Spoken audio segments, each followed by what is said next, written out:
ღამის კლუბში გატარებული დრო ძველი თბილისის რეაბილიტაციისა და განვითარების ფონდის ყოფილ თავმჯდომარეს ძვირად დაუჯდა.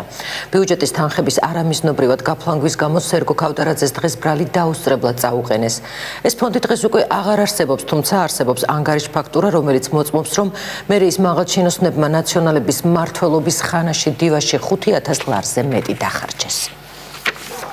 ღამის კლუბ დივაში დახარჯული 5,125 ლარი და 45 თეთრი. სწორედ ამ თანხის უკანონოდ გახარჯვას ედავება მთავარი პროკურატურა ძველი ქალაქის რეაბილიტაციისა და განვითარების ფონდის ყოფილ თავმჯდომარეს სერგო ქავთარაძეს. განცხადებაში, რომელიც უწყების ვებგვერდზე გამოქვეყნდა, საუბარია, რომ ფონდის თანამშრომლებმა 2010 წლის აპრილ-მაისში ღამის კლუბ დივაში გართობის თანხა საბიუჯეტო სახსრებით გადაიხადეს. მოგვიანებით სერგო ქავთარაძის მითითებით ეს თანხები საწარმოს წარმომადგენლობით ხარჯებში გაატარეს. ბრალის დამტკიცების შემთხვევაში სერგო ქავთარაძეს 4-დან 7 წლამდე პატიმრობა ემუქრება.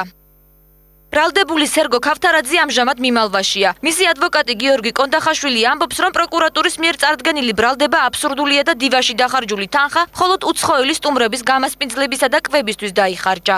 აღნიშნული მომსახურები და ერთ ფონდის თანამშრომლებს არ უსარგებლე, რაც შორის ფონდის დირექტორს, როგორც ის გაჟღერებული იყო მასობრივი საინფორმაციო საშუალებებით, აქ საუბარი არის უცხოელ სტუმრებზე გაწეულ წარმომადგენლობით ხარჯზე რესტორანში. ჩვენ თანამშრომლებებს, რომ ეს არის სრულიად აბსურდული ბრალდება, წარმოადგენს შესაბამისად პროკურატურაში თუ სასამართლოში მოსაქმე უკვე სასამართლო. სერგო ქავთარაძე შემიძლია გითხრათ, რომ საქართველოში არ იმყოფება. ძველი ქალაქის რეაბილიტაციისა და განვითარების ფონდის მიერ არამიზნობრივად დახარჯულ თანხებზე საუბრობენ ახალგაზრდა იურისტებიც. სულხან სალაძე ამბობს, რომ დოკუმენტაციის არარსებობის გამო საზოგადოებას დღემდე არ აქვს პასუხი, სად იხარჯებოდა თანხა, რომელსაც თბილისის მერია ფონდს ქალაქის რეაბილიტაციისთვის ურიცხავდა. როდესაც ჩვენ ვერაფრით ვერ ვიგებთ თუ რაში იხარჯებოდა კონკრეტული თანხა, ბუნებრივია, როდესაც საუბარია გარკვეული ტიპის ისეთ ხარჯებზე, რომელიც აძლოა არანაირ კავშირში არ იყოს თბილისის განვითარებას და ფონდის წესდების მიზნებთან თანხმობა არ ჰქონდეს.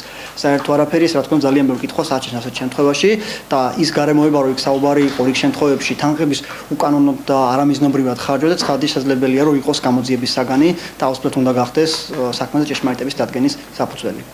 ძველი თბილისის რეაბილიტაციის პროცესს მერიის მიერ დაფუძნებული ორი. ძველი ქალაქის რეაბილიტაციის და განვითარების ფონდი და თბილისის განვითარების ფონდი 2005 წლიდან ახორციელებდა. ძველი ქალაქის რეაბილიტაციის და განვითარების ფონდი დღეს უკვე აღარ არსებობს. თბილისის მერიამ თემაზე კომენტარი სწორედ ამ მიზეზით არ გააკეთა.